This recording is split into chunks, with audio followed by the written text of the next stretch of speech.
se va a hacer, entonces es por eso que a veces las cosas no se dan.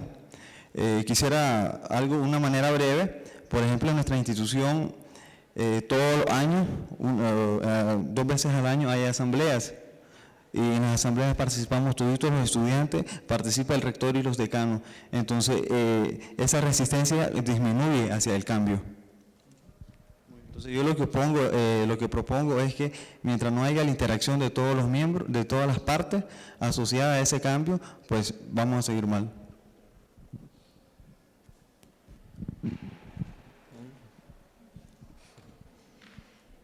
Yo pienso que esa resistencia al cambio es con relación, bueno, cuando hablo la resistencia al cambio de los paradigmas o el paradigma educativo, pienso inmediatamente en el estudiante, en el padre de familia y en los mismos docentes, que a veces el docente no es técnico porque quiera, sino porque el mismo sistema se lo está imponiendo ahí. O sea, no podemos ver el docente también como el malo de la película, ¿ya? Yo creo que transformar esa forma de ver lo que es la educación es transformando referentes simbólicos. Y el primer referente simbólico que hay que cambiar es volverle a dar importancia al hecho de estudiar. Para los niños ahora no tiene sentido estudiar. ¿Para qué estudio? No hay trabajo, no me voy a ocupar. ¿Qué sentido tiene pagar una de paga, una universidad de paga o ir a la pública con todo el problema que hay entrar a la pública de los cupos reducidos del concurso, del examen X y Y? Y cambiar el referente simbólico de los padres, que es su obligación que el niño esté en la escuela, por encima de lo que sea. Porque en la Constitución o en la ley podría decir, la educación es gratuita y obligatoria, pero y la responsabilidad del padre para que el niño esté en la institución educativa donde queda. Es que hemos vuelto las instituciones educativas a nivel medio y superior como la caja mágica, la varita mágica que le va a dar solución a todo. O sea, llega el niño con sus problemas de casa, entonces le va a dar solución y no es así. O sea, hay que vincular a todos y hay que cambiar esos referentes simbólicos, si no esa barrera va a permanecer ahí. Y cambiar ese referente simbólico necesariamente implica que el Estado también tome posición y parte en esta cuestión. Bueno, en este sentido yo coincido también con el compañero de que tenemos que resignificar ese papel de la educación y también de la parte medular de esta, que también viene siendo lo que es el docente y el alumno, parte fundamental del proceso de enseñanza-aprendizaje. Y bueno, otro de los puntos, el cual podría ser una limitante para la misma institución, desde la Universidad Veracruzana me doy cuenta que podrían ser los sindicatos, ¿no? Que muchas de las veces son los que se resisten al cambio, y esas políticas tal vez no internas de la misma universidad, que ya tienen un programa, un plan de cambio para la mejora de esta, y intervienen los sindicatos, y entonces es cuando pues la misma universidad tiende a no avanzar a estas mismas reformas educativas, dado a esos agentes externos que tienen su participación dentro de la misma, pero que no necesariamente están, digamos, trabajando en conjunto con la misma universidad, ¿no? Entonces, desde la Veracruzana creo que uno de las partes que pudiesen atrasar los procesos de mejora sería la parte del sindicato, ¿no? Bien, les leo esta otra pregunta. Me traicioné yo solo hace un momento, dije que iba a leer todo de corrido y no lo hice, pero afortunadamente esta última pregunta, bueno, son dos, pero una creo que ya ha sido contestada. Bueno, primero les felicitaciones a los ponentes y bienvenidos al IPN, ¿no?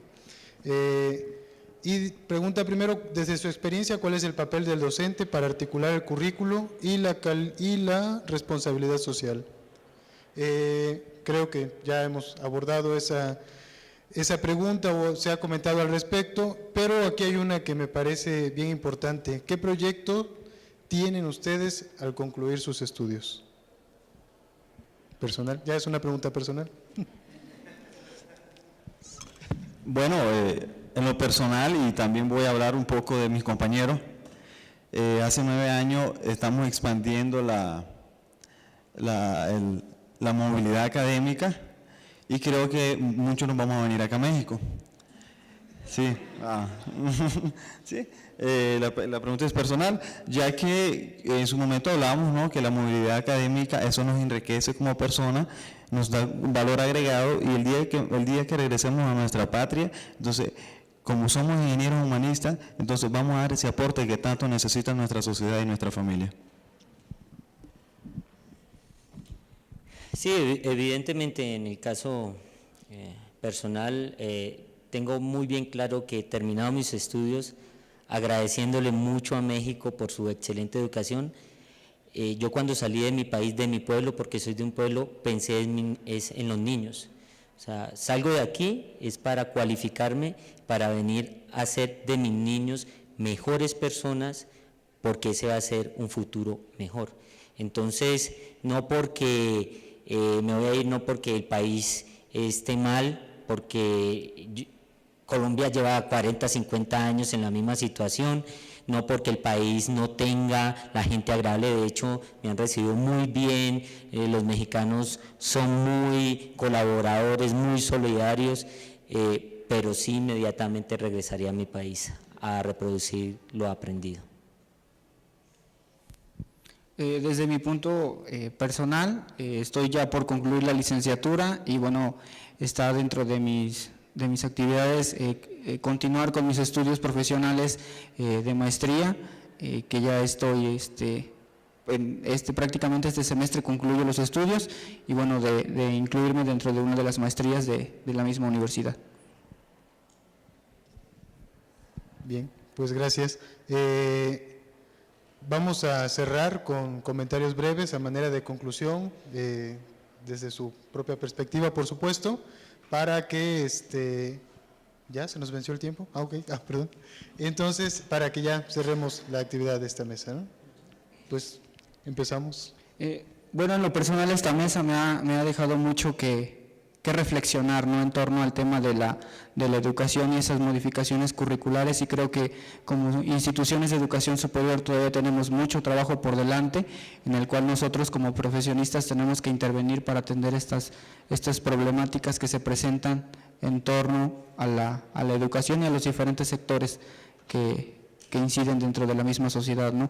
Y creo que un papel importante del profesionista, de la licenciatura que sea, es no quedarse con ese conocimiento en una caja guardada, sino compartirlo con los demás y que no exista esa parte de egoísmo, de decir soy yo, es mío, sino compartirlo con los demás, ¿no? Pienso que analizar esta cuestión de la responsabilidad social de las instituciones educativas a nivel superior relacionado con el currículo es un tema muy complejo. Es tan complejo que hay que mirar modelo económico, qué es desarrollo, qué es crecimiento económico, porque a veces tendemos a volver sinónimos estos términos y eso nos hace pensar cosas que no son sobre el sistema económico. Y asimismo los países o los que hacen las leyes o los que determinan los sistemas educativos tienden a tomar acciones a través de las políticas públicas no acordes necesariamente a las necesidades de contexto.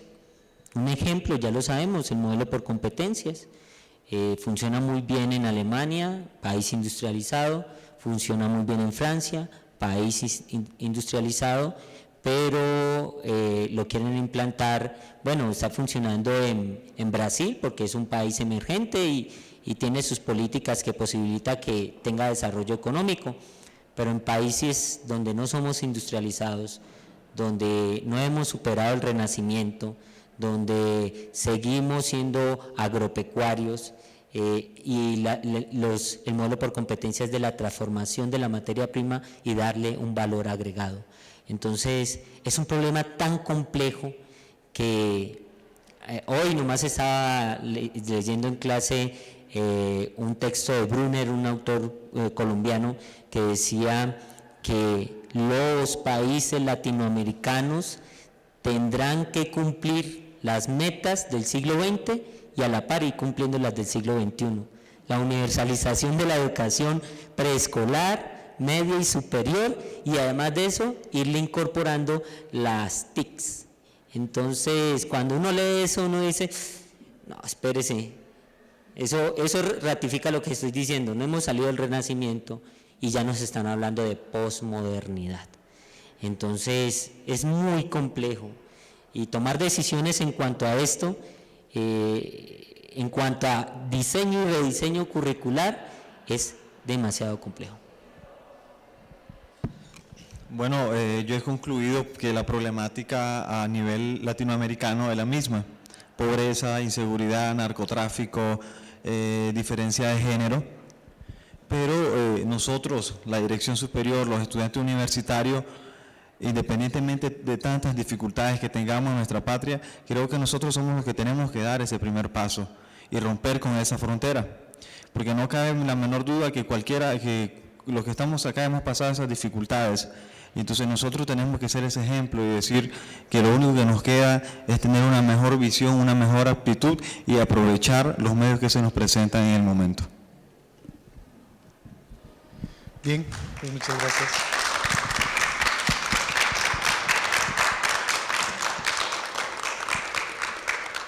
Bien, pues muchas gracias a Pedro, Alexander y a Mijail por su participación, por todas las ideas vertidas en esta mesa, por la interacción tan armónica, ¿no?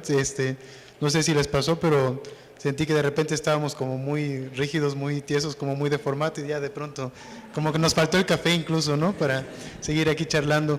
Y bueno, yo casi que como una obligación de mi papel, me gustaría cerrar con unas ideas. Me parece que estamos ante el planteamiento entonces de una educación orientada hacia la formación más que hacia la instrucción, ¿no? En ese sentido podremos ser más pertinentes, ¿no?, con nuestros propios contextos, y que esto a final de cuentas implica el establecimiento de condiciones en las cuales por supuesto juegan un papel bien importante las representaciones políticas de los distintos países, las autoridades de las instituciones, por supuesto, pero también los de a pie, ¿no? Nosotros, los que estamos en el día a día, en la talacha cotidiana, decimos acá en México, ¿no? Y somos los que hacemos la diferencia a final de cuentas, ustedes son los que hacen la diferencia a final de cuentas. Y recuerdo haber leído una paráfrasis de Octavio Fulat. Bueno, Octavio Fulat pretendía parafrasear al Che y decía que el hambre y la necesidad no asesinan las ganas de pensar, pero sí que las dejan para después, ¿no?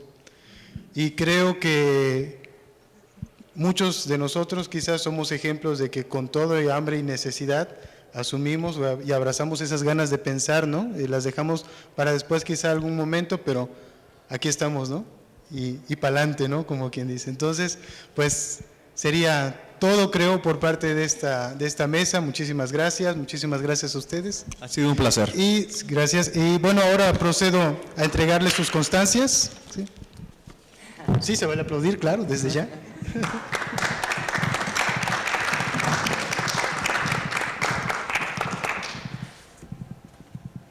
Bien, tengo aquí la constancia para Mijail Chamorro Ríos por su participación en esta mesa. La constancia de Alexander López Orozco. Gracias a ti, felicidades. Y de Pedro Alberto Carrizo Morales. Muchas gracias.